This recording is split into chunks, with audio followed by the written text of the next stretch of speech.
Parfait, merci. Bonjour à tous et à toutes. Je vais vous demander de bien couper vos micros, s'il vous plaît, pour qu'il n'y ait pas d'interférence. Nous allons consacrer cette commission pédagogique de la conférence des doyens à la lecture critique d'articles. Marc Braun, je vais te laisser la parole afin d'introduire cette session qui était vraiment importante pour nous, de porter dans le cadre de la réforme du deuxième cycle, avant de faire intervenir José Labarrère et Sylvie Laporte. Marc, je te laisse la parole. Oui, merci, merci Nanou. Bonsoir à tous. Merci de vous être connectés et de participer à la réflexion du conseil scientifique. Il nous a semblé, à travers José Labarrère et Sylvie Laporte, qui sont nos deux représentants au conseil scientifique et conseillers, il nous a paru approprié de présenter devant la commission pédagogique de la conférence des doyens les évolutions que nous souhaiterions proposer dans l'évolution de l'évaluation des étudiants dans le cadre de la réforme du deuxième cycle, en sachant que l'évaluation durera 2 jours sur l'ensemble des EDN et que, là encore, traditionnellement, un segment, en tout cas une demi-journée, un peu plus raccourcie de 2 heures, sera consacrée à une lecture critique d'articles qui nécessite d'être modernisé, adapté en tout cas à la manière dont sont publiés actuellement les résultats, et pour enfoncer le clou de notre objectif qui consiste à maintenir assez haut les exigences d'analyse, de critique, d'articles ou de documents professionnels, de manière à ce que nous puissions atteindre nos objectifs qui, in fine, sont de faire de nos étudiants de meilleurs lecteurs, de lecteurs attentifs, mais surtout plus professionnels dans leur lecture ou dans leur évaluation. Alors, je vais donner la parole à José Labarrère et à Sylvie Laporte, que je remercie d'avoir beaucoup nourri la réflexion depuis une bonne année au conseil scientifique. C'est le résultat de leur groupe que je voudrais, à travers eux, vous présenter, et ensuite écouter les commentaires que vous pourriez, améliorations éventuelles que vous pourriez nous apporter, de manière à ce que nous implémentions cette manière d'évaluer les étudiants à partir du mois de septembre, puisque c'est le souhait du conseil scientifique de s'adapter avec ce calendrier-là. Voilà, donc José et Sylvie, j'ai vu que vous étiez connectés, donc je vais vous passer la parole de façon à présenter le résultat de vos réflexions.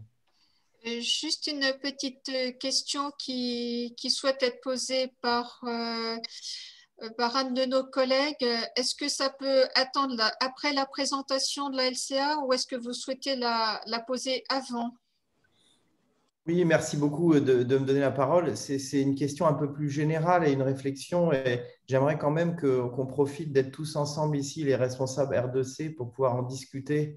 Alors, je ne veux pas prendre sur le temps de la LCA, mais je pense qu'il est important, suite au courrier que nous avons tous reçu des étudiants du collectif DFGSM, qu'on puisse avoir un temps d'échange autour de choses qui nous inquiètent beaucoup, hein, nous les référents pédagogiques localement.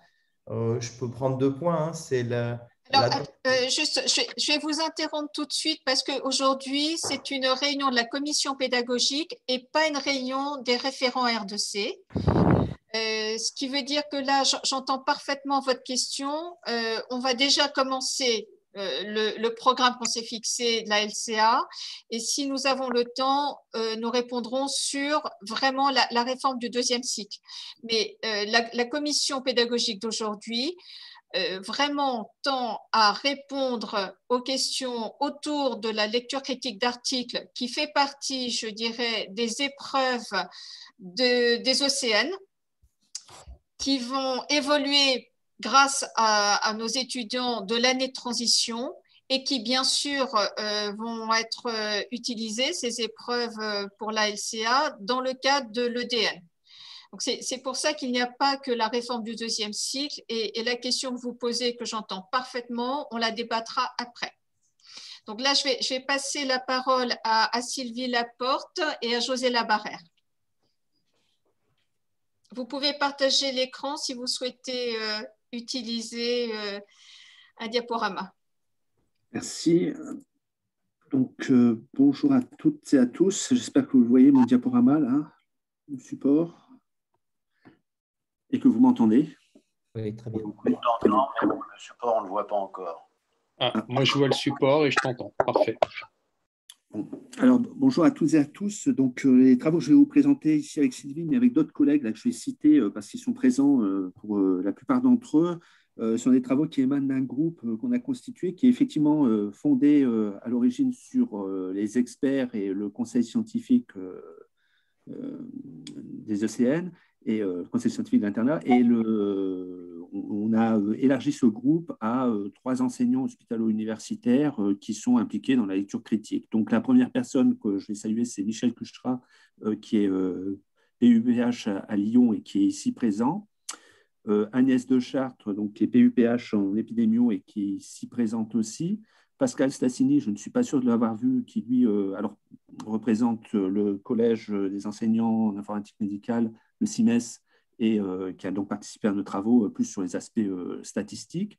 Alexandre Boyer, qui est donc expert l'UECS et qui est réanimateur médical à Bordeaux, PUPH, réanimateur médical à Bordeaux. Francis Coutureau, qui nous rejoint juste cette année, qui succède à un collègue qui était chirurgien cardiaque, donc Francis Coutureau, qui lui est pneumologue PUPH à Brest. Sylvie, alors Sylvie, tu peux te présenter quand même parce que tu pilotes ce groupe avec moi. Je prends la parole, Sylvie. Bonjour à tous, Sylvie Laporte. Donc, moi, je suis en pharmacologie clinique à Saint-Étienne. Voilà, merci Sylvie. Et donc moi-même qui suis en épidémio et qui suis aussi avec Sylvie au conseil scientifique. Alors, voilà un peu les points qu'on va vous présenter, donc qui sont issus de nos travaux. Donc, tout d'abord, l'opportunité qui est offerte par les R2C et par les EDN pour faire évoluer l'enseignement de la LCA. Quelques petits points de vigilance sur lesquels on parlera rapidement. Les limites qui ont été identifiées à la LCA au cours de ces maintenant plus de 10 années de réalisation. La redéfinition des objectifs, l'évolution des modalités, l'évolution du format et du contenu. Un exemple, et vous verrez qu'on a une stratégie qui est beaucoup basée sur l'exemple pour implanter ces nouvelles modalités d'évaluation de la lecture critique, et puis une proposition de stratégie d'implantation. Et je laisserai bien sûr s'exprimer mes collègues, puisque j'espère représenter la diversité de tout ce qui a été dit pendant nos réunions de travail.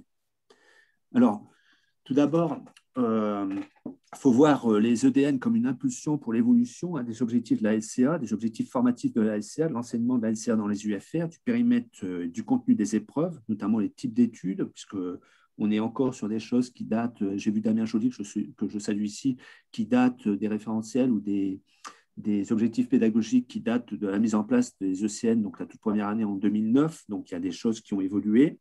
Le format des épreuves qu'on souhaite aussi faire évoluer, notamment la nature des documents qui seraient soumis aux étudiants, et puis les modalités docimologiques. Eh bien, je pense que Marc Braun et Damien Roux vous ont présenté déjà les outils à plusieurs reprises et que vous en avez eu connaissance à plusieurs reprises, et on souhaite intégrer ces outils, bien sûr, comme briques élémentaires des épreuves de LCA. Alors, très rapidement, quelques points de vigilance sur la LCA.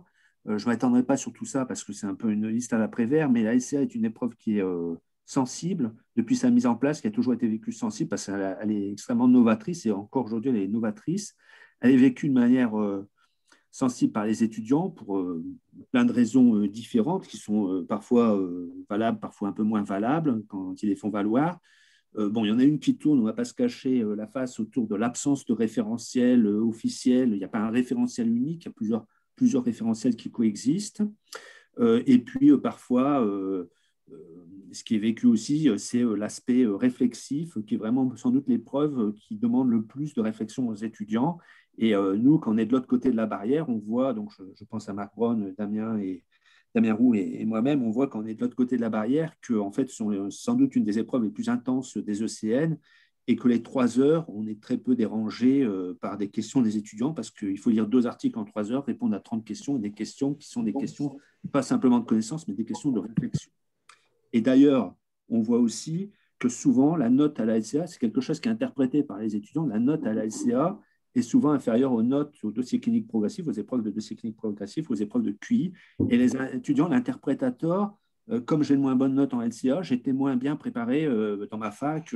On prépare moins bien les étudiants parce que quand je regarde mon dossier de cardio, j'ai 16 et en LCA, j'ai 11 ou 12. Et en fait, la moyenne globale de tous les étudiants en LCA est en général plus faible parce que c'est des épreuves qui sont un peu plus exigeantes. Mais on est capable, ça on l'a montré, on est capable selon les années de faire évoluer la moyenne dans un sens ou dans l'autre. Donc on n'est pas là pour déstabiliser les étudiants, donc on est plutôt bienveillant, mais on est très bien capable de calibrer, on maîtrise ça à la calibration un peu de la note a priori. Allô? Je vous remercie de couper votre micro. Alors ensuite, l'épreuve de LCA est vaincue aussi de manière un peu sensible par les enseignants.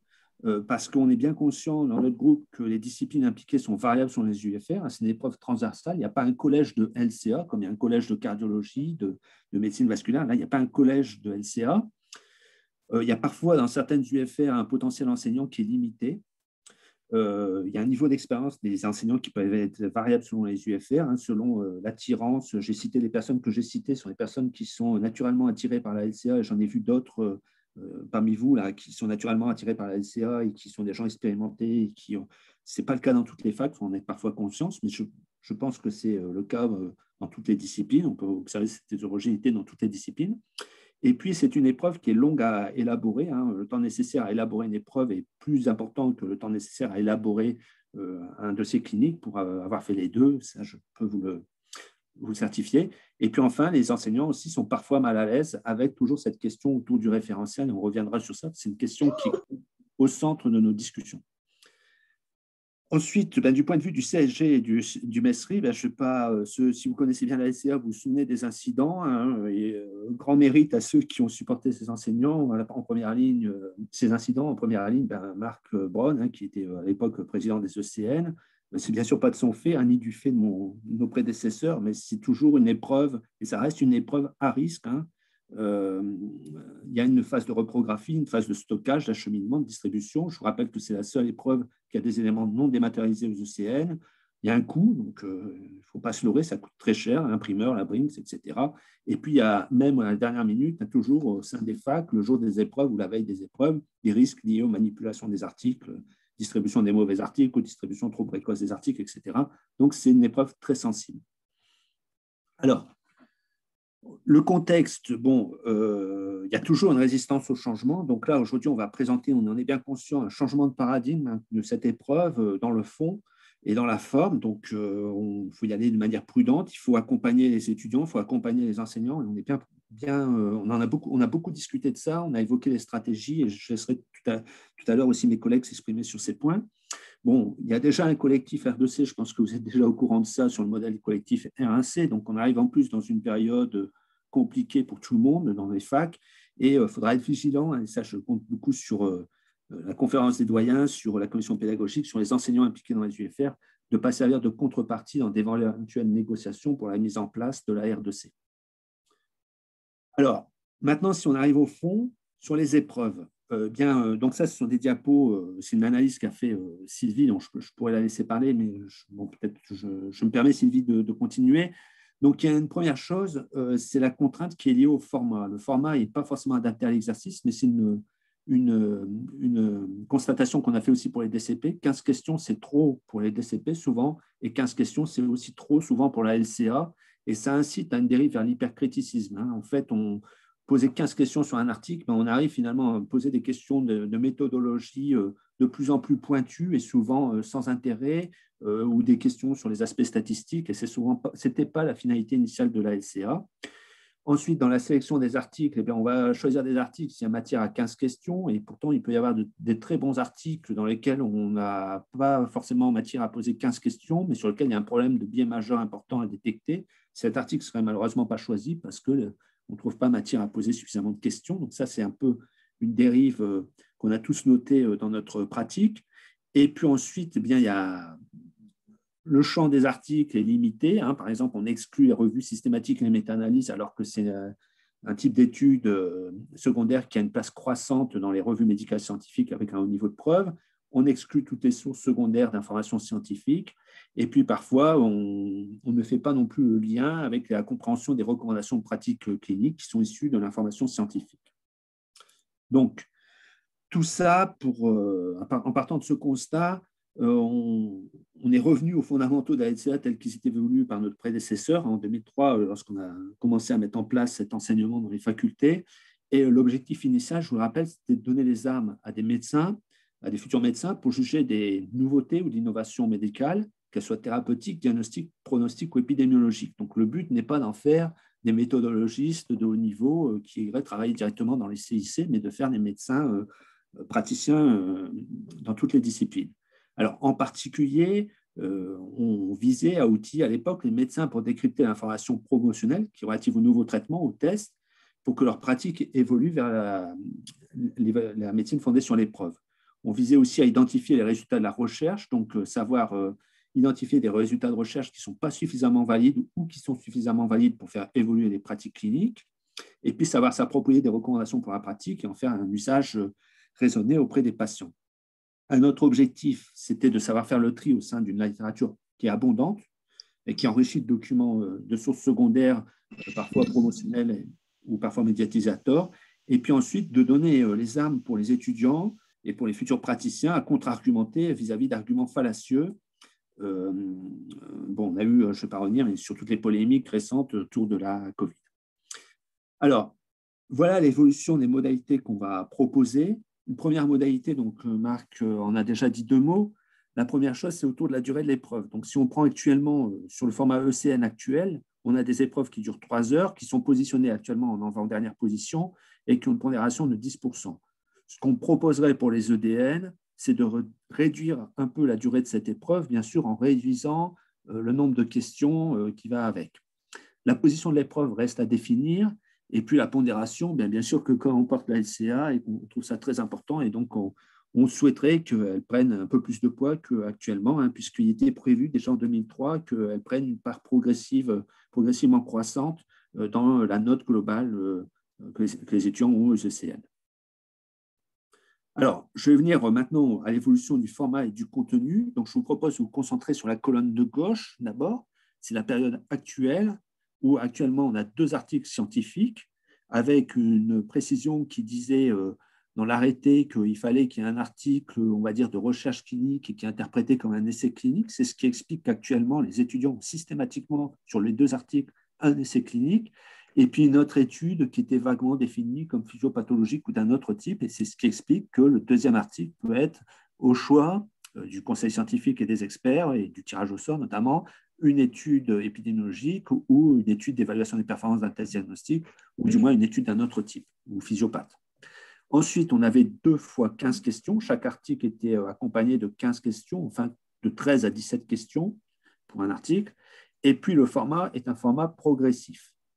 Alors, les évolutions qu'on propose, outre la durée de l'épreuve, c'est de proposer non plus un article, mais de proposer un dossier documentaire qui comprendrait toujours un article scientifique original et 2 ou 3 autres documents qui sont courts et qui sont en lien avec le thème de cet article scientifique. Et sur ce corpus documentaire seraient posées 12 à 20 questions, et il y aurait au moins 7 questions sur l'article scientifique et d'autres questions sur tout le dossier, alors soit sur source par source ou des questions transversales au dossier. Et on souhaiterait garder également le format dossier progressif, éventuellement agrémenté des autres briques élémentaires qui vous avaient été présentées, des KFP ou des TCS ou autres. Alors, autre chose, une question qui est cruciale et sur laquelle il y aura sans doute une discussion à avoir, c'est l'évolution du contenu.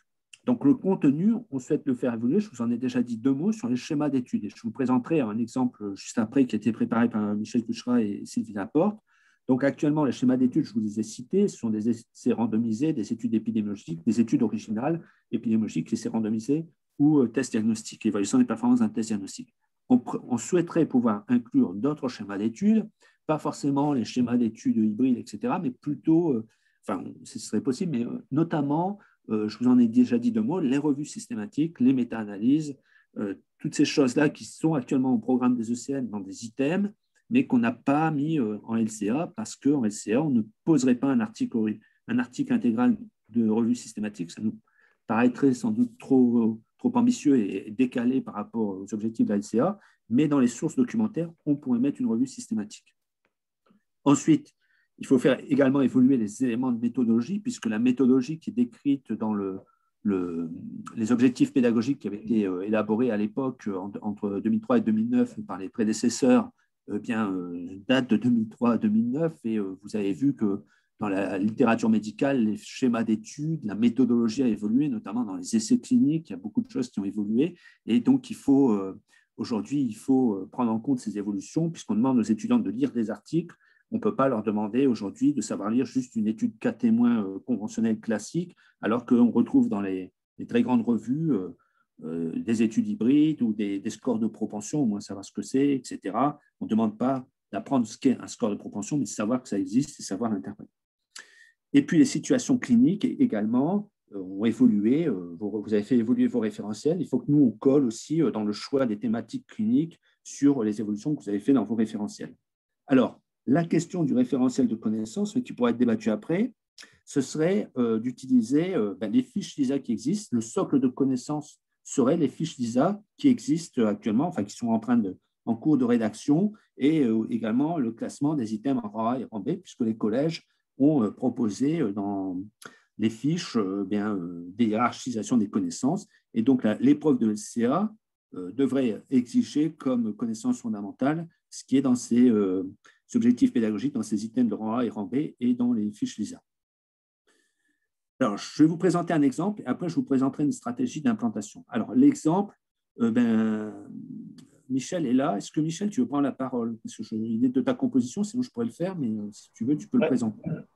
Oui, bonjour à tous. Un exemple qui appartient au domaine de la thérapeutique, mais qui peut être décliné ensuite pour tous les autres types d'études. Alors, pour le contexte, très rapidement, nous sommes dans l'hypertension artérielle résistant aux traitements médicamenteux. Et depuis quelques années, il y a un dispositif médical qui est proposé qui entraîne une dénervation rénale. Et sur les modèles expérimentaux, effectivement, cela entraîne même une baisse très, très importante de la pression artérielle systolique.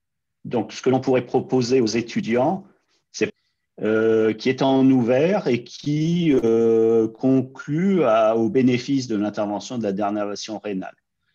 Ensuite, ça serait complété par un article de presse de communication promotionnelle qui vante les mérites de cette approche-là et qui incite les médecins à penser à référer les patients pour cette intervention quand ils sont dans ce cas-là.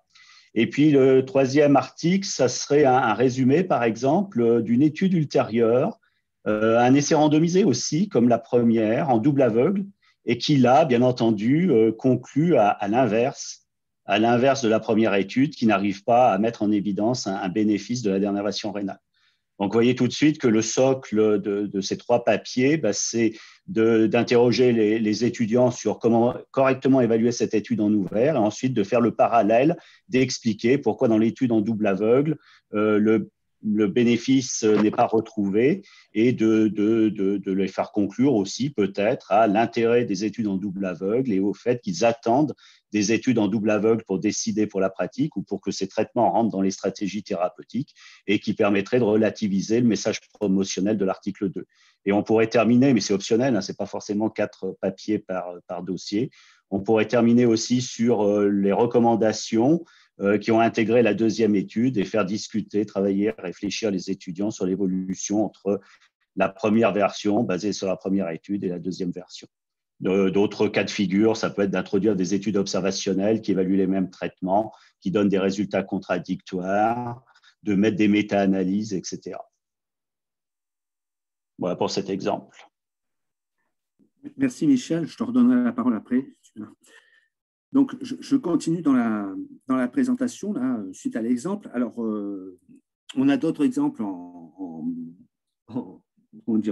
magasin, mais on ne va pas vous les présenter pour ne pas les déflorer parce qu'on a une proposition à vous faire dans la stratégie d'implantation. Alors, cette stratégie d'implantation s'adresse à différents acteurs. Les premiers acteurs sont les collèges qui sont impliqués dans l'enseignement de la LCA. Donc, il y a quelques collèges qui sont un peu plus impliqués que les autres, autour de la pharmacologie, de la thérapeutique, des biostatistiques, de l'épidémiologie.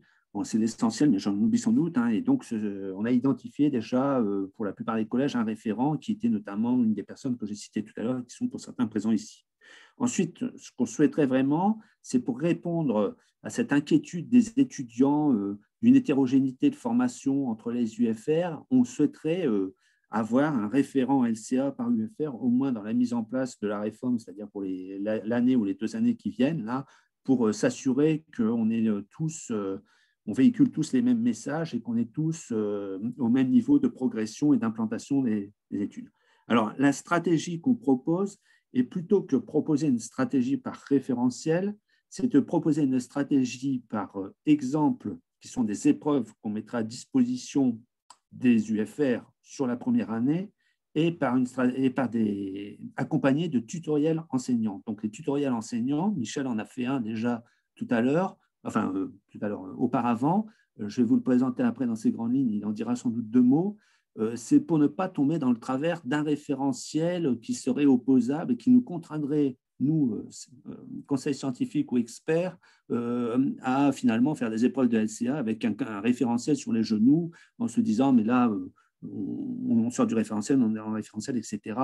En partant du principe qu'on a un socle de connaissances et on vous présentera une stratégie que Michel a mis en place pour les essais contrôlés, mais qu'on va développer pour d'autres types d'études, d'un tutoriel pour accompagner les enseignants. Alors, c'est un tutoriel qui ne serait pas opposable, mais qui les guiderait dans la conception de ces études qui sont un peu plus compliquées. Alors, ce à quoi on va essayer de s'engager et de respecter notre engagement, c'est de fournir aux UFR, via la plateforme CIDES-NG, une épreuve de type, une épreuve au nouveau format, une épreuve au format qui porterait sur l'évaluation des performances d'un test diagnostique, dans le même format que ce que vous avez présenté Michel Kuchra, mais sur un test diagnostique, et une épreuve d'épidémio, alors soit étiologique, soit pronostique, qui serait aussi mise à disposition sur les plateformes. Donc, ces épreuves seraient constituées, seraient élaborées donc, par les personnes que j'ai citées dans le groupe tout à l'heure, en appui avec leur collège, donc elles seraient validées par leur collège respectif, et on les mettra à disposition de toutes les facs, ce qui permettrait de les jouer, ce qui permettrait à tous les étudiants d'avoir joué chacune de ces épreuves dans l'année qui vient, dans l'année 2021-2022. Donc, c'est ce que j'appelle l'épreuve multifac. Alors, ce n'est pas forcément les jouer en même temps, ça peut être joué à des moments différents en fonction des calendriers d'examen, etc. Mais ça, c'est pour se prémunir du fait que certains étudiants dans certaines villes viennent nous dire « nous, on n'est pas formés aux nouvelles modalités des ECN ». Donc, ils auront au moins tous eu cette épreuve.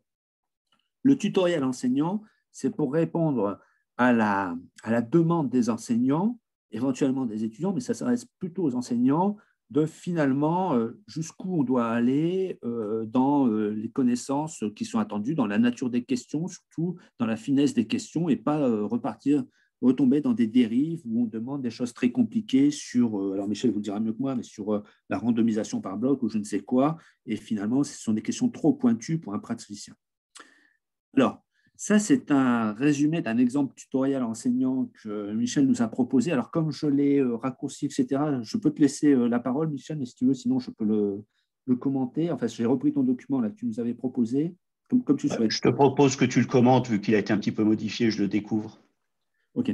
Donc, c'est un document que nous avons réalisé donc, pour qui porte sur les compétences pour la lecture critique des essais thérapeutiques, les compétences qui sont attendues pour la lecture critique des essais thérapeutiques, et qui est réalisé en rubriques.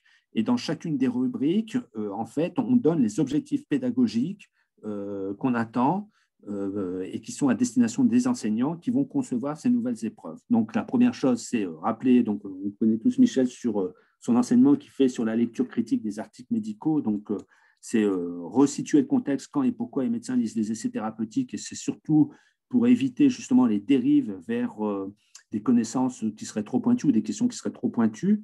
Ensuite, des questions qui porteraient, donc il y a toute une description des méthodologies qui sont attendues pour que l'étudiant détermine si les résultats produits par l'essai clinique permettent d'utiliser ou non de nouveaux traitements en pratique courante, donc en termes de fiabilité ou de validité et en termes de pertinence clinique. Ensuite, on listerait, on détaillerait en se basant toujours sur le socle des connaissances qui sont dans les fiches LISA, les compétences attendues sur les aspects statistiques, les compétences qui sont attendues sur l'évaluation du risque de biais, les compétences qui sont attendues sur l'évaluation de la validité interne, les compétences attendues sur la pertinence clinique, le raisonnement inductif, et puis le type de connaissances qui sont exclues des objectifs. Donc, ce sur quoi une épreuve ne devrait pas porter. Et puis, on listera également les documents complémentaires. Donc, à côté de l'essai clinique original, l'essai contrôlé original, tel qu'on vous l'a présenté dans l'exemple tout à l'heure, eh bien, quel autre document complémentaire on peut soumettre à l'étudiant? Ça peut être un essai sur le traitement comparateur, ça peut être le même essai, un essai, mais cette fois-ci en double aveugle, par exemple, ce que vous a présenté Michel tout à l'heure. Ça peut être l'essai d'un traitement concurrent, ça peut être le résumé d'une méta-analyse des traitements, ça peut être un support de communication promotionnelle, ou ça peut être une étude observationnelle. Voilà. Alors, Michel, je ne sais pas si tu veux rajouter quelque chose ou pas sur ça. Pas grand-chose, simplement pour insister que on a réfléchi, et il y a encore de la réflexion à avoir pour compléter ce document, mais vraiment pour les objectifs, pour une lecture critique du clinicien en situation. Et donc, l'idée, c'est de faire la relation entre la méthodo et la décision clinique, même si tous les médecins ne prennent pas la décision d'utiliser un traitement ou pas à partir d'une étude, ça leur permettrait de comprendre le cheminement d'une nouvelle proposition thérapeutique à travers les instances réglementaires, à travers les recommandations des sociétés savantes, et in fine, donner le goût peut-être à ce que plus de personnes s'impliquent dans l'élaboration des recommandations. Et juste pour dire, pour compléter, par exemple, un point de validité de l'essai thérapeutique, c'est est-ce que le comparateur est optimal, utilisé de manière optimale? Et bien, par exemple, en donnant la méta-analyse des traitements actuels de la pathologie, on apporte l'information pour que l'étudiant détermine de façon caricaturale dans ses grandes lignes si le traitement de l'étude est optimum, si c'est un contrôle loyal ou pas. Voilà un petit peu l'esprit que pourrait prendre ce tutoriel enseignant. Alors, le tutoriel enseignant, donc là, il est présenté sur la lecture critique de l'essai thérapeutique, et donc on le proposerait un tutoriel similaire sur les études épidémiologiques, sur la lecture critique des études épidémiologiques, et un tutoriel similaire sur la lecture critique des études d'évaluation des performances des tests diagnostiques. Alors, je crois que j'en ai terminé là. Et je ne sais pas si Sylvie veut ajouter quelque chose sur la démarche, sur notre démarche, ou Agnès, j'ai vu qu'elle était là. Sylvie, merci. Moi, je veux bien juste rajouter un complément parce qu'il y a en même temps des questions dans le chat. En fait, ce qu'il faut bien voir, on le voit dans l'exemple qu'a proposé Michel Cuchera sur la dénervation rénale. Il y a un article, en fait, par rapport à ce qu'on avait avant sur les deux articles. Donc, il y a un article qui est complet. Les autres sources d'information, ce qu'on a appelé les sources secondaires, c'est vraiment des petits documents. Donc, c'est soit un résumé de PubMed, soit vous avez vu un tableau issu d'un texte de recommandation. Ça peut même mettre 4 lignes d'un texte promotionnel. Ça peut être voilà, un extrait du Monde. Mais c'est vraiment des sources courtes par rapport à l'article lui-même. Donc, on a évalué que ça pouvait rentrer sur 2 heures de composition. Alors, il faut peut-être commencer au départ par une source secondaire ou 2 sources secondaires pour évaluer ce que ça donne, mais on a à peu près évalué que ça rentrait dans les 2 heures.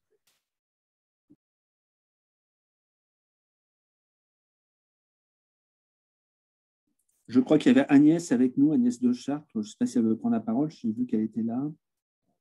Oui, bonjour à tous. Non, j'ai rien de particulier à ajouter. Je pense que c'était assez clair. Et puis après, effectivement, il va falloir accompagner les enseignants dans les différentes UFR. Voilà, moi, je n'ai pas énormément de choses à ajouter. Alors, j'espère n'avoir oublié personne là, dans la liste des gens là, qui sont présents aujourd'hui du groupe. Je ne sais pas, Madame la doyenne, comment vous voulez procéder, si on répond aux questions de chat, si c'est vous qui animez la discussion, ou Marc, je ne sais pas comment on procède habituellement. Il y a des questions de chat dans lesquelles on pourrait répondre. Mais, exactement. Alors, je vous propose déjà de répondre à des premières questions. Peut-être est-ce que vous pourriez enlever le document qui est en écran partagé, ce qui permettrait à nos collègues, s'ils veulent vous poser des questions directes, de lever la main ou de prendre la parole, de se présenter avant et à ce moment-là poser la question. En attendant, une question par rapport aux documents papier. Vont-ils rester les documents papier? Alors, là, je parle sous le contrôle de Marc, mais je pense que malheureusement, oui, on y sera contraint. Les expériences qu'on avait eues en 2016, au tout début, la mise en place des épreuves numériques, il y avait quand même de gros problèmes. Alors, il y avait deux problèmes. Il y avait un problème qui était un problème technique, qui était un problème de flux sur les documents. Et il y avait une résistance de la part des étudiants à l'époque, mais ils ont évolué. Maintenant, on est 5 ans derrière, donc il y a peut-être un changement nous-mêmes dans nos pratiques de lecture. On lit plus facilement, je pense, maintenant des documents électroniques, mais il y avait des demandes qui étaient relatives. Par exemple, ils voulaient pouvoir surligner au feutre fluo des passages de l'article, et ça, on avait essayé de mettre à la place, à l'époque, un surlignage qu'on connaît sur un document PDF, mais ça générait beaucoup de flux, et je ne sais pas si techniquement on est prêt dans l'immédiat pour passer à une version entièrement électronique. Ça nous faciliterait la vie, ça c'est clair, mais je suis pas sûr. C'est moi qui ai posé la question. Béatrice Dully, je suis la présidente du CNED de la thérapeutique. Bonjour. Et j'ai posé cette question parce que j'ai assisté à un webinaire sur la LCA hier, et ils nous ont montré comment saisir un document PDF pour faire une LCA avec l'histoire des énoncés en plus. Et c'est là où je me suis posé la question de la présence ou pas du papier. Voilà. Oui, la question est pertinente. Maintenant, José nous a bien montré que c'était une épreuve délicate et qu'on ne passera à une version électronique que si la technique suit. J'ai été avec José très marqué par les difficultés que nous avons eues en 2016 sur le trafic.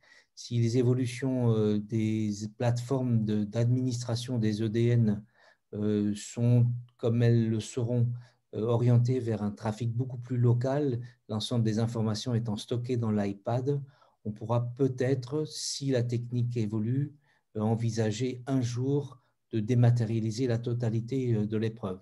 Maintenant, je rejoins José dans les demandes d'étudiants qui sont récurrentes et qui aiment bien, et on les comprend, surligner un document papier. Donc, je pense que cette épreuve d'LCA restera encore pendant quelques années de façon indépendante de la mise en place de la réforme, avec un format papier, avec toutes les contraintes que ça oblige. Nous verrons bien, l'essentiel n'est pas là. L'essentiel, c'est de faire évoluer vers de nouveaux formats et adapter la lecture critique de nos étudiants à la littérature qui est actuellement utilisée par les auteurs dans les grands journaux. Donc pour l'instant, non, pas d'évolution avant qu'on soit vraiment sécurisé du point de vue informatique. Merci. Je passe la parole à Hervé Devilliers. Merci beaucoup. Donc Hervé Devilliers, moi je suis PUPH de thérapeutique à Dijon. C'est moi qui coordonne l'UE dans cette ville. Je suis clinicien et un petit peu méthodo. Et je remercie vraiment le groupe de travail pour ce partage. Et je partage vraiment une grande partie du diagnostic qui a été fait sur l'historique de l'épreuve. Et il y a un certain nombre de mes craintes qui je l'avoue, ont été dissipées par ce topo. Donc vraiment, merci et bravo. J'ai un problème, je dirais presque une angoisse qui est pratico-pratique. C'est-à-dire, voilà, septembre, c'est dans 3 mois. On a une promotion d'étudiants qui va nous demander finalement quelle va être l'épreuve. Jusqu'à présent, il avait été mentionné des modifications plutôt cosmétiques. C'est le terme, je crois, qui avait été utilisé par le professeur Braun. Alors, il est vrai que ce que vous nous proposez est vraiment très ambitieux et très intéressant. Ce n'est pas exactement ce que j'appellerais une modification cosmétique. Je pense qu'il faut qu'on change notre façon d'enseigner et notre façon d'évaluer.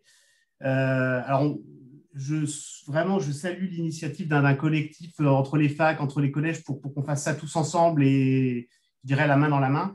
Mais la question que je me pose, c'est est-ce qu'on sera prêt pour les examens des étudiants qui rentrent en 4e année cette année?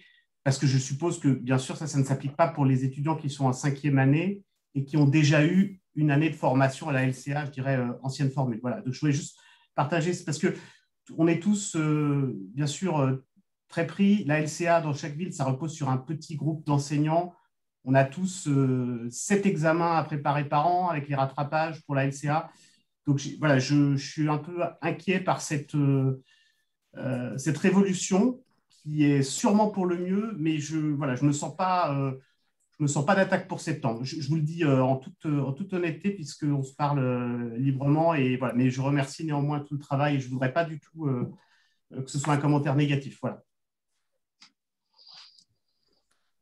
Je vais répondre, j'essaie de répondre à Hervé. Donc, effectivement, c'est très ambitieux. Hein. Là, c'est un changement de paradigme. On a renversé la table. Hein. Je dois dire que je suis toujours le plus prudent dans tout ça et je me suis fait bien pousser par mes collègues et ils m'ont convaincu. C'est justement un peu la finalité de la stratégie d'implantation qu'on vous propose. C'est pour le lancement. Alors, je ne dis pas que les 3 épreuves ou éventuellement 4 seront prêtes au 1er septembre, les épreuves qu'on va vous mettre à disposition, mais elles vont arriver au fil de l'eau dans l'année. Donc, on va essayer d'en mettre une prête pour le mois de septembre. Donc, j'imagine que vos étudiants ne passent pas un examen dès le 1er septembre, mais vous aurez une épreuve prête, on va dire, comme ça, que vous pourrez utiliser en examen. Il faudra bien que les collègues ne les déflorent pas sur CIDES, etc. Vous pourrez utiliser cette première épreuve qui vous sera mise à disposition. Les 2 autres arriveront dans le courant de l'année. Donc, vous aurez 3 épreuves qui vont arriver dans le courant de l'année. Alors, il va falloir les optimiser parce qu'effectivement, on ne va pas en préparer 7 pour tout le monde, en sachant que nous-mêmes, conseil scientifique, on doit préparer des épreuves complètement indépendantes pour les ECN. Ça, c'est un peu la stratégie. L'autre stratégie qui est justement le 1 référent par fac, ce qu'on souhaiterait peut-être pour une épreuve comme la LCA, c'est qu'il y ait peut-être un peu plus de partage entre facs. Alors, ça existe déjà. Je sais qu'au niveau de certaines régions, il y a déjà des échanges. Peut-être qu'à Dijon, tu fais des épreuves et que tu partages avec des collègues du Grand Est ou d'autres villes et vice-versa. Donc, je pense qu'on ne s'en sortira pas sans une mutualisation de nos épreuves entre les facs, etc. Donc, dans la stratégie, elle est en 2 temps. La première, c'est on va essayer de vous aider en vous proposant des épreuves. Et ça, c'est le petit groupe que j'ai présenté là, qui va essayer de vous proposer 3 épreuves pour lancer la démarche sur la première année, pour vous aider, que vous pourrez utiliser comme ça. Et puis ensuite, on compte un peu sur tous les enseignants des collèges et les enseignants référents de LCA dans les universités pour qu'on partage, soit au niveau national, soit entre facs d'une même région, des épreuves qu'on aurait mis en place. On se prépare quand même des devoirs de vacances, si je peux me permettre. Oui, alors pas tout à fait de vacances, peut-être pas de vacances de l'été, parce que si quand tu rentres de vacances d'été, tu as une épreuve qui est faite, un essai organisé, par exemple celle que tu as présentée là, Michel, ça te met un objectif un peu plus loin. Quoi. Alors, il y a une question. Oui. Non. J'avais complété en sachant que dans la suite, il y en a 2 qui arriveraient dans l'année. Une question sur le chat. Est-il possible d'avoir des exemples de questions transversales sur les documents? Alors, sur les documents, Michel, tu peux répondre peut-être parce que tu avais… Oui, je peux donner quelques exemples. Une première question, par exemple, entre le premier essai randomisé et le deuxième essai randomisé, c'est de dire est-ce que les 2 études trouvent les mêmes résultats? Amènent-ils à faire la même conclusion? Quelle est la différence qui peut expliquer les différences de résultats? Là, ça sera une différence méthodologique. Dans d'autres situations, toujours en restant très caricatural, ça pourrait être une différence de patients, de patients qui sont complètement différents, de traitements comparateurs, des choses de ce type-là. Pour le document promotionnel, si on peut en récupérer un, c'est par exemple de leur demander dans ce document quels sont les résultats de l'essai thérapeutique qui ont été repris, qui supportent le message. Est-ce que ce sont des résultats qui ont été démontrés dans l'étude ou pas? Est-ce que c'est des résultats simplement suggérés? Qu'en pensez-vous? Parmi les études, laquelle retiendrez-vous pour votre gouverne? Vous voyez, des questions de ce type-là qui sont assez naturelles et qu'on se pose dès que l'on a à se faire son idée sur de la littérature et les différentes sources qui nous assaillent avec chacun leur motivation et leurs objectifs. Très bien. Je passe la parole. Alors, vous ne vous êtes pas renommé NM, mais je vous passe la parole. Si vous oui. Bonjour, merci. C'est Nicolas Meyer de Strasbourg, PUPH en santé publique, hein, plus en biostat d'ailleurs. J'en profite pour saluer mes anciens compères du conseil scientifique et Sylvie Laporte aussi, José. Voilà. Écoutez, je voulais déjà vous remercier pour l'extraordinaire travail que vous avez dû fournir. J'imagine bien ce que ça représente pour arriver à présenter ça. Je crois que cette modification, cette réforme était tout à fait nécessaire. Je partage vraiment le diagnostic, tant du point de vue des étudiants que du point de vue des enseignants. Moi, ça fait longtemps que je tiens à la LCA à Strasbourg. J'ai beaucoup de difficultés à recruter des cliniciens pour m'aider parce qu'ils disent tous, ouais, ça c'est un truc de méthodologiste, machin. Alors que moi, je suis persuadé que c'est ni un truc de méthodologiste, ni un truc de clinicien, mais un truc de binôme clinicien-méthodologiste. C'est comme quand on écrit un papier, on l'écrit à plusieurs, on ne peut pas faire ça tout seul. Donc, voilà.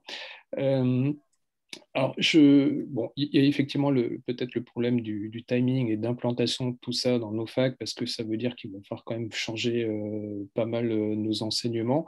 Ce que je trouve extrêmement intéressant dans cette nouvelle approche, c'est la possibilité effectivement d'utiliser des documents complémentaires, parce que je trouvais justement que très souvent, quand on est basé juste sur l'article, eh ben, on est souvent un petit peu sec, c'est-à-dire que l'article, quand il est de très bonne qualité, ben, on arrive, comme tu l'as dit José, on a énormément de difficultés à faire 15 questions qui ne soient pas hyper détaillées, qui soient en train de sodomiser les diptères sur des points de stats qui sont beaucoup trop pointus. Et du coup, on reste un petit peu trop généraliste. Et si on prend un mauvais papier, c'est plus très pédagogique parce que voilà, on essaie de montrer des choses qui sont trop mal faites. Donc l'équilibre était souvent un petit peu difficile à trouver. Et en même temps, on sait bien qu'au quotidien, les collègues cliniciens sont confrontés avec beaucoup d'autres documents que les publications. Je pense que la plupart des généralistes, en fait, ne vont pas lire le Lancet, le BMJ, etc., mais ils sont abreuvés de tout un tas de documents qui viennent de l'assurance maladie, des visiteurs médicaux, etc. Et c'est peut-être sans doute là qu'il va falloir piocher des informations, enfin des documents pour pouvoir enrichir leur démarche intellectuelle, d'autodéfense intellectuelle pour se prémunir de la publicité des laboratoires. Donc ça, je trouve ça vraiment super. Je m'interroge quand même sur un point, c'est sur la profondeur pédagogique que ça va apporter. Moi, j'ai toujours une difficulté malgré mes années d'enseignement, j'ai toujours pas complètement réussi à résoudre, c'est de savoir, finalement, si on fait trop simple, j'ai l'impression de ne pas préparer correctement les étudiants, et si on ne peut pas faire trop compliqué non plus, parce que comme tu l'as dit, José, le but du jeu, c'est pas de faire des spécialistes de la méthodo, ça reste une spécialité à part entière, comme la cardio, etc. L'autre point qui va aussi avec cette profondeur pédagogique, c'est que moi, qui ne suis pas clinicien, j'ai souvent ressenti des difficultés sur des publications parce que je ne maîtrise pas assez le contexte clinique justement de l'article et je sens bien qu'il y a des éléments qui relèvent vraiment de la connaissance spécifique de la spécialité, mais je ne peux pas poser parce que je ne maîtrise pas assez le sujet, etc. Et comme en plus on essaie de diversifier les publications utilisées, ça fait tout de suite un panel assez complexe. Donc du coup, comment vous avez jugé cet équilibre entre ce qui est accessible au plus grand nombre et la pertinence du jugement sur la qualité du message de l'article qui nécessite quand même d'avoir une compétence parfois un peu poussée? Alors, je peux essayer de répondre dans un premier temps, puis je laisserai mes collègues peut-être répondre. Donc, d'abord, je te salue, Nicolas, puisqu'effectivement, on a vécu quelques belles années de préparation d'épreuves. Donc, au niveau, au niveau de la situation clinique sur laquelle porte l'article, je pense qu'il faut effectivement se limiter à un niveau qui est celui qui est donné par les objectifs, c'est ce qu'on faisait ce qu'on essayait de faire au moins avant, qui est celui donné par les rangs A, les rangs B, etc. Donc, on va rester sur des situations pathologiques qui sont pertinentes. Hein. Dans les personnes que j'ai citées, il y a, tu sais, dans le conseil scientifique, dans les experts, il y a 2 cliniciens hein, qui nous ont toujours ramenés sur le terre. Actuellement, donc, les méthodologistes sont Sylvie et moi-même. Et parfois, effectivement, on part dans des débats, même sans s'en rendre compte, ce n'était pas notre objectif un peu trop pointu. Et nos 2 cliniciens, donc là, on vient d'intégrer un nouveau, c'est toujours de nous ramener sur terre. Donc, je pense que, et tu l'as dit tout à l'heure, il faut travailler en binôme au sein des facs. Il va falloir effectivement, dans les facs, là, je pense qu'il y a essentiellement des méthodologistes. Et je pense qu'il va falloir effectivement s'allier de cliniciens qui sont un petit peu intéressés, mais ça existe, hein, la preuve, on en trouve pour le conseil scientifique. Donc, je pense que c'était ça dans les années qui ont passé. Alors, peut-être on a fait des épreuves parfois un peu pointues, mais souvent, nos questions, dès que Sylvie et moi n'étions pas d'accord, ou quand les collègues ne comprenaient pas, le réanimateur ne comprenait pas, il nous disait c'était tout, c'était fini, on abandonnait la question. Je pense que c'est un peu notre planche de salut au niveau des facs pour faire évoluer cet enseignement. Donc, ça nécessite effectivement de s'entourer de compétences, comme tu l'as dit, et effectivement, il va falloir outrepasser une résistance qui est le clinicien qui dit ça, c'est un truc de méthodologiste et ça ne m'intéresse pas. Par contre, je vous rappelle qu'il y a quand même les premières épreuves de LCA datent, je ne sais plus, 2009, et donc on a quand même des générations d'étudiants qui sont passés, qui sont maintenant plus que chefs de clinique, qui sont parfois maîtres de conf ou PU déjà. Ça fait 10 ans, les premiers. Et donc, certains ont aimé cet enseignement et certains s'y intéressent. Et dans les cliniciens, on ne va pas être caricatural parce qu'il y en a qui nous écoutent là, mais il y a des cliniciens qui ne sont attirés que par la clinique et d'autres qui aiment faire de la recherche clinique sans être ultra pointus en méthodologie. Je pense que c'est ces personnes-là qui sont peut-être nos meilleurs alliés dans la mise en place de cette réforme. Sylvie Laporte.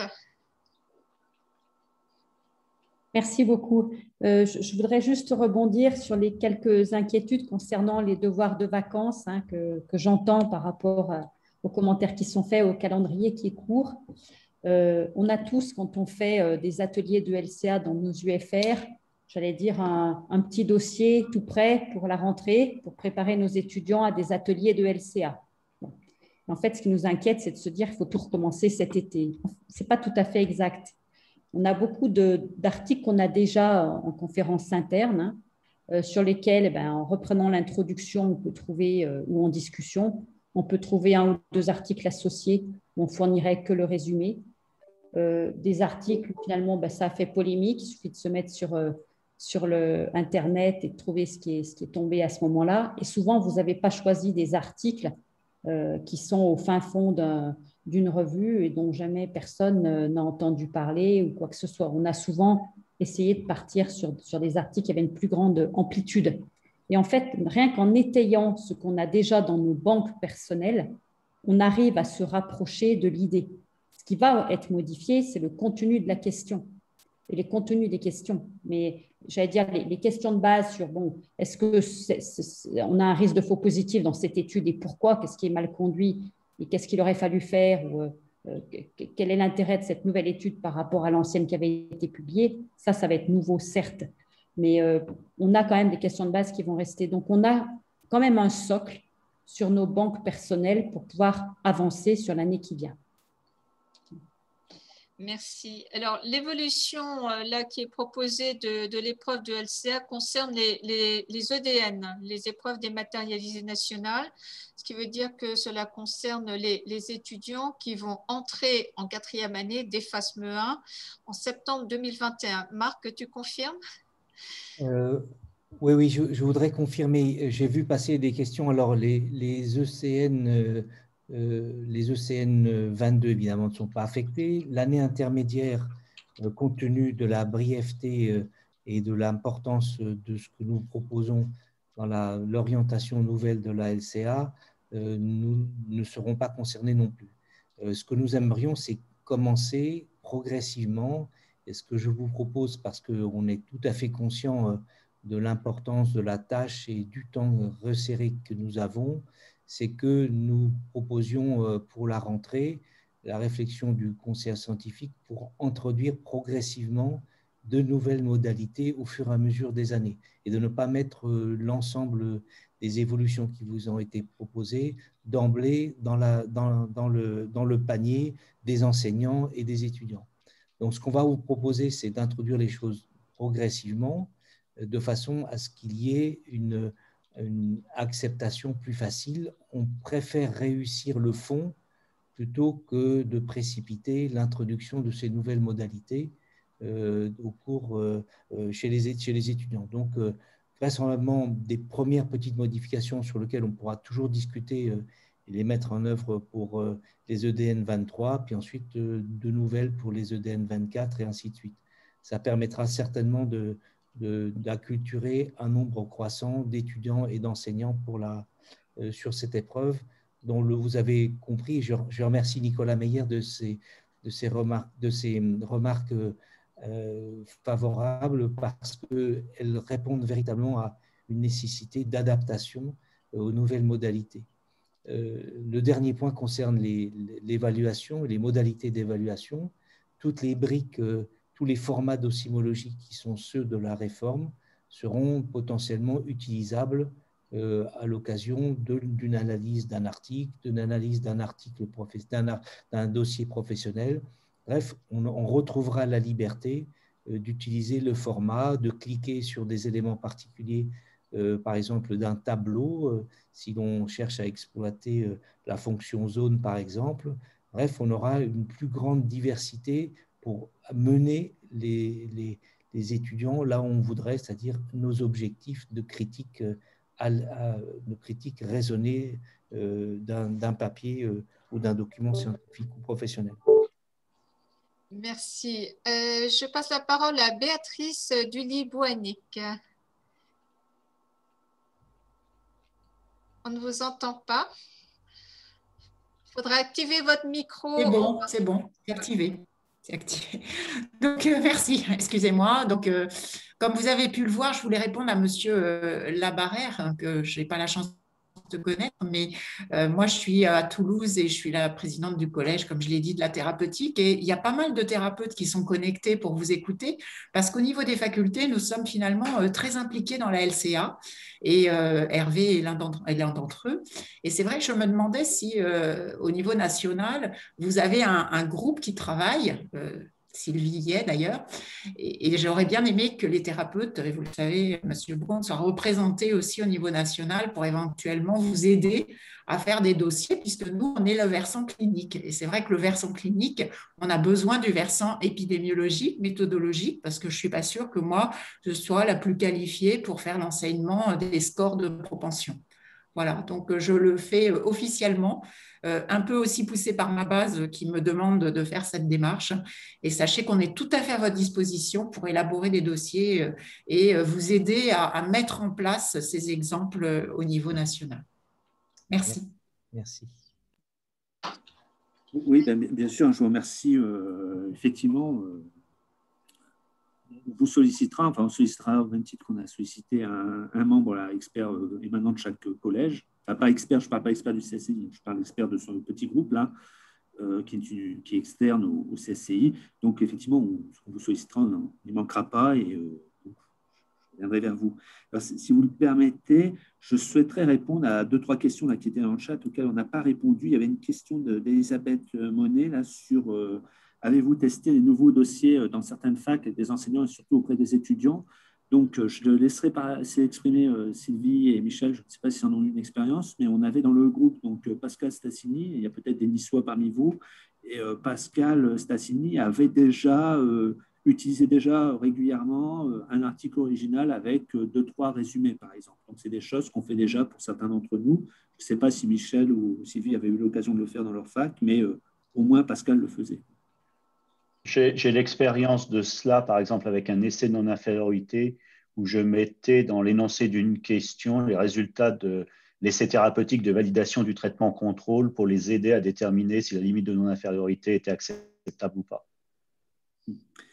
Et puis, merci Michel de cette précision. Et puis, il y avait une autre question de Thibaut Murat là, qui demande les documents complémentaires peuvent-ils être des articles complets ou uniquement des résumés? Donc, l'article complet sera unique. Après, les documents complémentaires peuvent être, comme l'a montré Michel, par exemple un éditorial d'une page ou éventuellement 2 pages avec la référence, ou peut être un résumé, ou peut être un forest plot, une méta-analyse avec la légende qui est sous-jacente.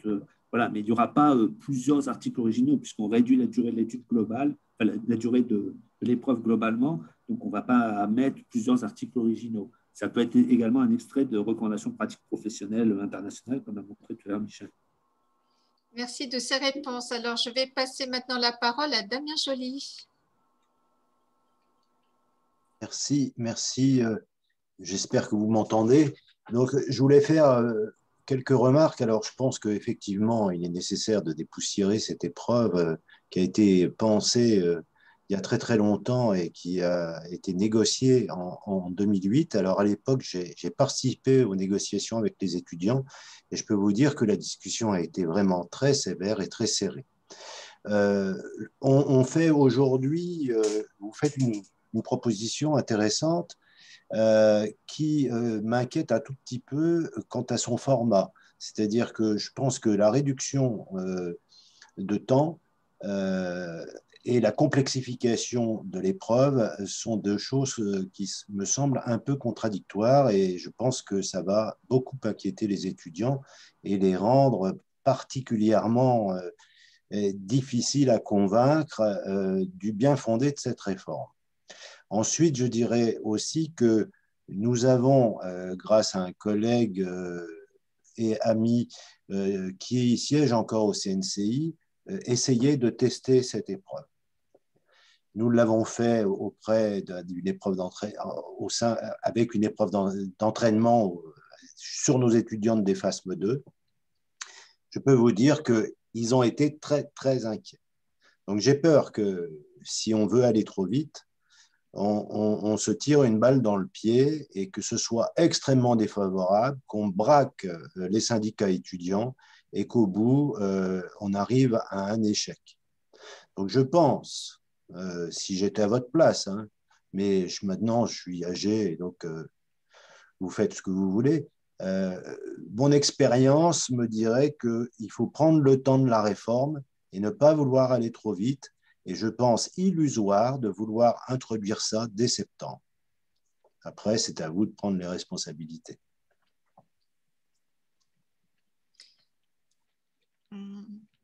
Marc, est-ce que tu souhaites répondre? Non, mais ça va dans le sens de ce que je disais tout à l'heure. Ce que l'on voudrait, c'est réussir l'évolution de l'épreuve, pas forcément s'obstiner sur des dates. Je pense qu'il faut que le groupe revienne pour proposer les introductions progressives. Septembre est une date qui est conforme au début de la réforme, aux étudiants de la réforme, mais là encore, on peut y aller progressivement. Je vous redis qu'on est plus attaché à réussir le fond et l'évolution que le calendrier de façon obstinée. Maintenant, c'est toujours le problème, et je réponds à Hervé de Villiers, je suis d'accord, mais c'est toujours des années de transition où l'on abandonne progressivement une modalité et on en acquiert une nouvelle. Bon, ce ne sera pas fondamentalement différent, mais il y aura des éléments communs. Donc, c'est toujours le problème de combien de temps on va mettre dans la période intermédiaire pour pouvoir asseoir une évolution de l'évaluation telle qu'on vous la propose. C'est quelque chose qu'il faut qu'on apprécie ensemble et pour lequel le calendrier n'est pas obstinément celui de la réforme. Ce que l'on veut, par contre, c'est réussir à changer le format de l'épreuve tel que José et Sylvie vous l'ont proposé. Une question. Si vous permettez, oui, moi je suis tout à fait d'accord et Marc Braun me connaît bien et je pense que Sylvie peut en témoigner par mon caractère prudent et j'étais sans doute le plus réticent et Michel, enfin tous les membres du groupe le diront. Donc effectivement, on ne va pas pousser absolument pour un passage en force, etc.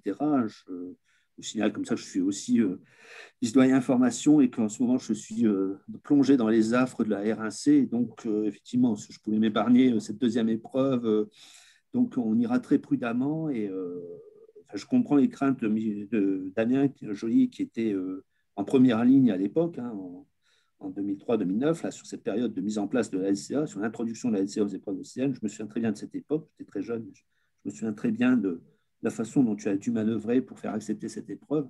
Et on en tirera les enseignements. Hein. Donc, effectivement, nous, ce qu'on plaide, c'est, comme l'a dit Marc, une introduction progressive. On va essayer de vous mettre à disposition ces épreuves dans l'année, dès septembre, une épreuve, et puis ensuite les deux arriveront au suivant. Et puis ensuite, on verra comment s'approprie cette démarche les enseignants, comment s'approprie cette démarche les étudiants, et on ne fera probablement pas un passage en force. Sinon, je vous l'ai dit tout à l'heure hein, en introduction, je vais commencer par les points critiques. Les 3 points critiques sont quand même bien identifiés, et puis ne pas servir non plus de contrepartie dans la mise en place de la R2C, parce qu'on pourrait vite faire sauter la LCA comme monnaie d'échange pour mettre en place, par exemple, les Écosses. Donc ça, je suis premier à en être conscient de ça, donc on sera très prudent sur ça. Et, je vous remercie, Damien, de ces conseils. Non, il n'en est pas question. L'idée, c'est vraiment de réussir à faire évoluer l'épreuve telle qu'on l'a dit. Alors, je pense que je voudrais aussi rebondir sur le caractère en tout cas complexe dans le sens des binômes qui seraient utiles de constituer au sein des facultés. L'équilibre que nous avons trouvé au conseil scientifique et dont tout le monde se félicite me paraît être assez intéressant à reproduire dans les facultés, c'est-à-dire d'associer à la fois un méthodologiste et un clinicien rompu à l'écriture et à la menée des recherches cliniques. Et je pense que c'est certainement une bonne manière de trouver le bon équilibre dans l'évolution que nous souhaitons donner à l'épreuve. Donc, globalement, dans chacune des facs, c'est une des recommandations que nous ferons, c'est de travailler ensemble et de se constituer des binômes par UFR dans les deux grandes compétences qui permettent de construire des épreuves de niveau deuxième cycle. Merci Marc. Je vais passer la parole à Isabelle Boutron. Oui, bonjour, Isabelle Boutron, je suis professeure d'épidémiologie à l'Université de Paris. Merci beaucoup pour cette présentation qui était vraiment très claire. Je voudrais juste commencer en disant quand même que même si elle a des défauts dans son format actuel, la LCA, ça a été un progrès énorme dans les études médicales et maintenant on peut être fier d'avoir des médecins qui sont capables de critiquer un article et par rapport à d'autres pays au niveau international, je pense qu'on a vraiment réussi quelque chose, ça a été une vraie réussite.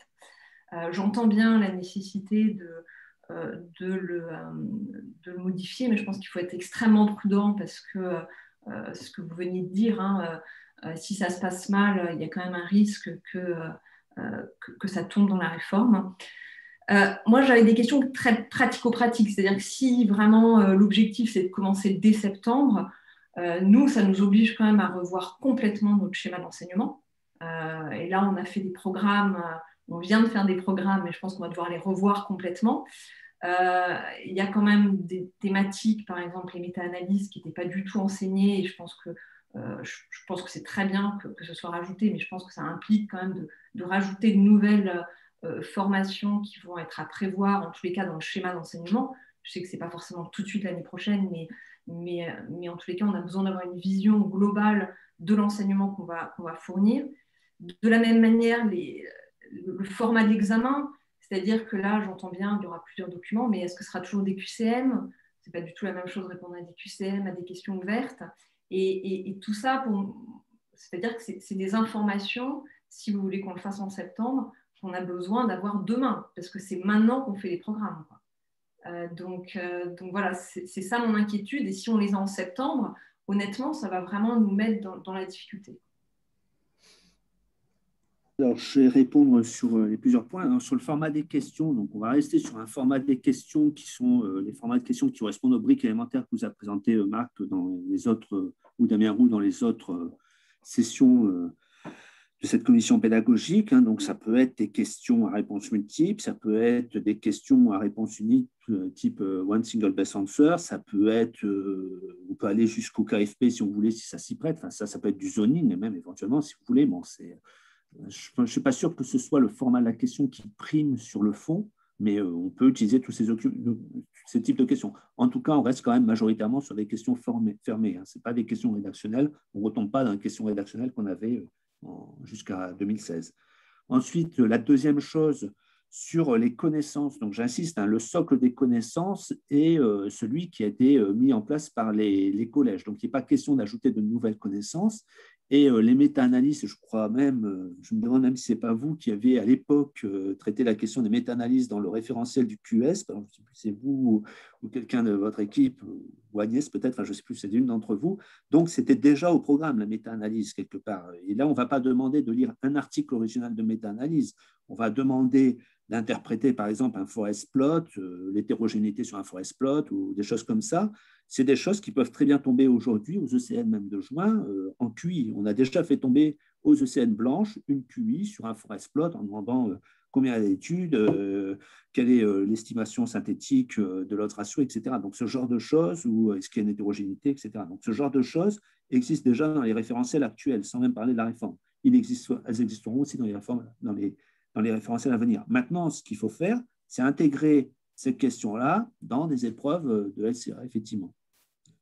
Donc, c'est ni plus ni moins quelque part que mettre une QI qui est contextualisée par rapport à un article original qui est central. Mais je n'ai pas dit que la tâche était facile depuis le début. Là.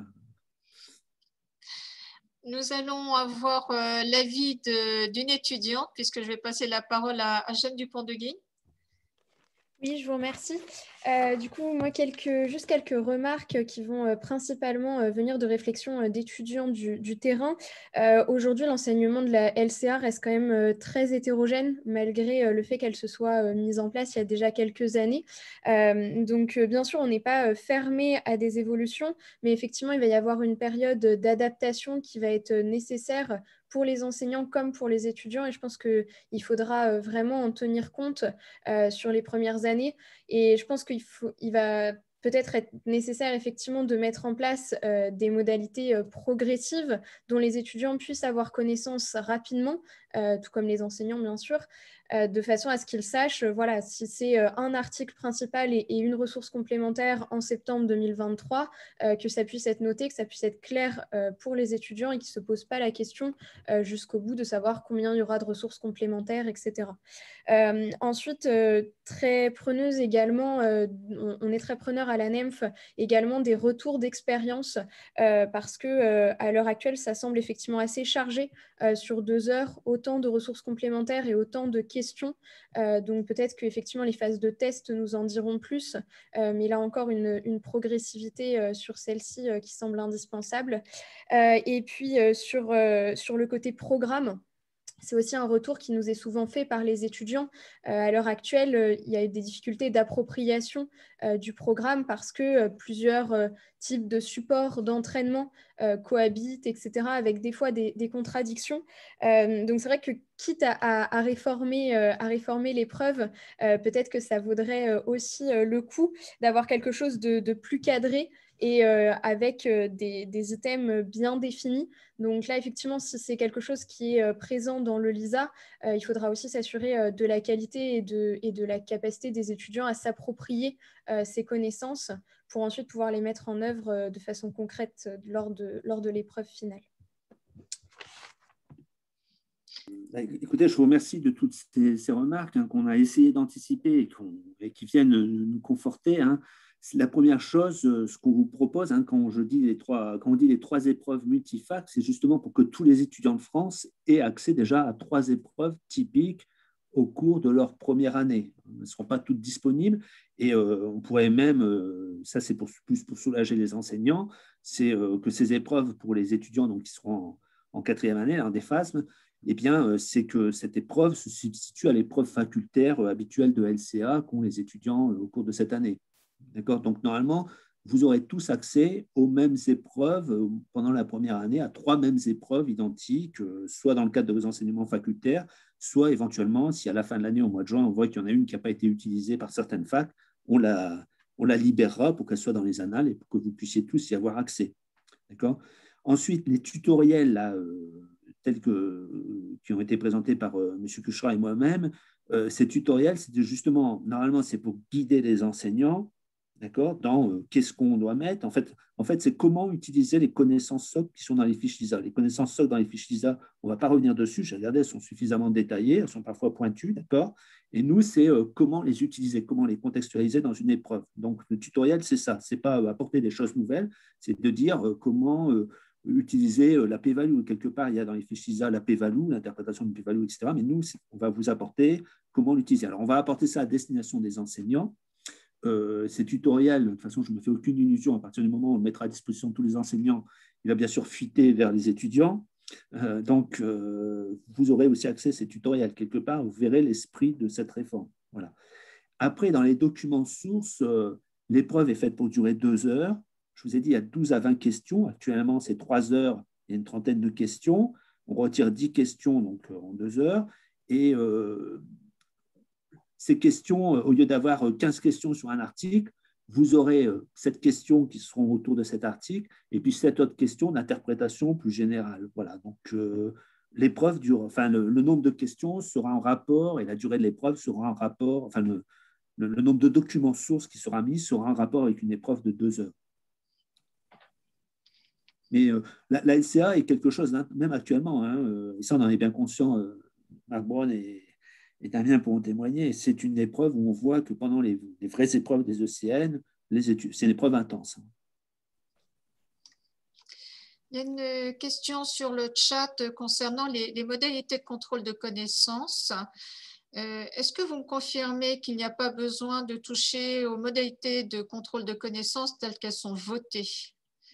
Marc?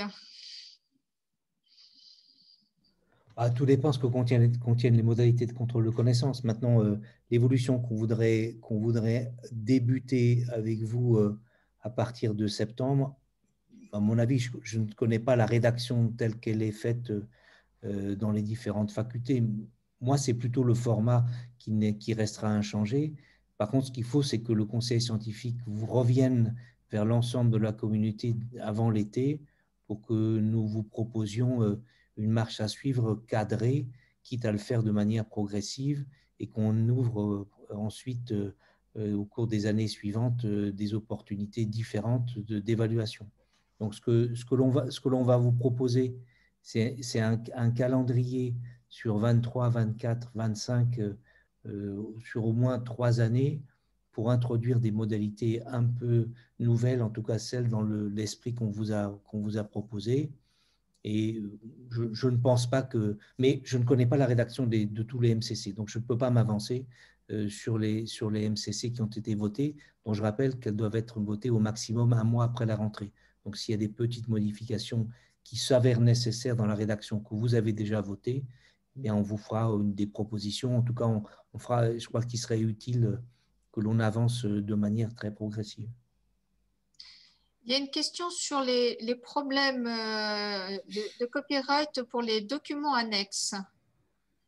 Alors, oui, alors pour les MCC, là, juste, enfin, je ne sais pas, comme avant, je ne sais pas jusqu'à quel détail on va, mais enfin, dans les MCC, en général, c'est une épreuve de lecture critique d'articles avec une durée, éventuellement, voilà, donc là, c'est une durée de 2 heures au lieu de 3 heures, mais on ne va pas crier au scandale si la première année, c'est 3 heures sur l'épreuve. De toute façon, on est pas tâtonné. Donc voilà, qu'il y a un nombre de questions, je ne sais même pas si on détaille le nombre de questions dans les MCC, enfin pas dans mon université. Sur le copyright des épreuves, Marc, je ne sais pas si tu veux répondre là-dessus, mais le problème se pose autant pour l'article original que pour les sources secondaires. Hein. Donc, pour l'instant… Oui. Enfin, le CNG avait expertisé cet aspect-là à l'époque, il me semble. Damien Joly pourra éventuellement nous préciser ça, et il ne me semble pas qu'elle était couverte par un copyright particulier, donc pas plus cela. Alors en revanche, pour les documents professionnels, c'est un point sur lequel il faudra qu'on avance pour vérifier ce point-là et surtout l'appartenance effective et l'utilisation de ces documents. Mais a priori, ils passent dans un domaine public et devraient être soumis à peu près à la même législation, mais c'est un point que nous ferons expertiser par le CNG. Très bien. Est-ce qu'il y a d'autres questions que vous souhaiteriez poser?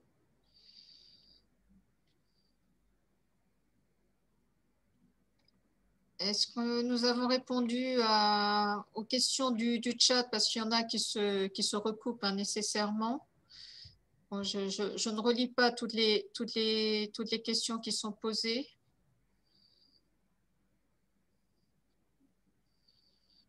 Pour répondre à Madame Durieux, globalement, pour les étudiants qui font partie de la promo intermédiaire, on restera sur des épreuves de 3 heures avec 2 articles. L'épreuve de 2 heures concernera uniquement les étudiants qui rentreront dans la réforme en septembre, c'est-à-dire les phases 1 de septembre 21. Oui, ce qu'exprime Isabelle Durieux, c'est qu'ils ont déjà posé les modalités d'examen et qu'ils ont déjà posé pour les quatrièmes années, le fait que ce soit 2 articles en 3 heures.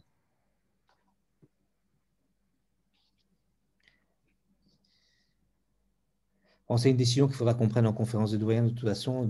Est-ce que l'on modifie dès pour les phases 1 la modalité d'entraînement compte tenu du vote de MCC, ou est-ce qu'on reporte cette modalité à l'année d'après? Ça, c'est une décision politique qu'il faudra que nous prenions en conférence des doyens pour orienter les différentes facs. Bon, c'est aussi la difficulté d'introduire des nouvelles modalités en cours et pour lequel il faut qu'on trouve la manière la moins traumatisante pour tous d'évoluer vers ce que finalement tout le monde souhaite, mais à un moment donné, il faut quand même faire le premier pas. Voilà, donc je pense que je porterai la question avec Nanou à la conférence des doyens pour qu'on décide ce que l'on fait sur les étudiants, enfin pour les étudiants en tout cas de la promo nouvelle, c'est-à-dire celle de phase 1 en septembre 21. Très bien. Christian Boissier, est-ce que c'est une question sur la LCA? Christian? Oui, pardon. Oui, c'était juste, c'est pour répondre à Béatrice Bouanic tout à l'heure qui a posé le problème des documents PDF. Quelle que soit la politique qui sera adoptée, papier ou document PDF dans l'avenir, je pense qu'il est important de mettre dans les examens les documents au format PDF parce que les examens facultaires servent de base pour la banque d'entraînement et qu'un étudiant qui veut s'entraîner, il a besoin d'avoir en même temps l'article et les documents. Donc, la possibilité qui est offerte sur la nouvelle plateforme, elle pourra permettre, parce que les évolutions sont importantes et le fait de pouvoir travailler en étant déconnecté va nous simplifier la vie au point de vue fluidité des outils, mais surtout va permettre aux étudiants d'avoir une banque d'entraînement qui soit complète, où il y ait les questions et l'ensemble des documents. Donc, c'est indispensable à tous les auteurs de bien mettre ces documents dans les examens facultaires, même s'il y a une distribution papier. Voilà. Merci Christian pour ce commentaire. S'il n'y a plus de questions sur la LCA, nous tenons à remercier vraiment de leur présentation José Labarrère, Sylvie Laporte et Michel Cucherat. Avant de passer à d'autres questions, je vous rappelle que la prochaine réunion de la commission pédagogique de la conférence des doyens aura lieu le mardi 29 juin de 17h à 19h sous le format tel qu'on l'a adopté jusqu'à présent, c'est-à-dire Zoom, pour qu'on puisse en distanciel en faire bénéficier le plus d'enseignants possible et le plus d'étudiants aussi. Et cette commission sera axée sur les TCS et les KFP. J'arrête l'enregistrement pour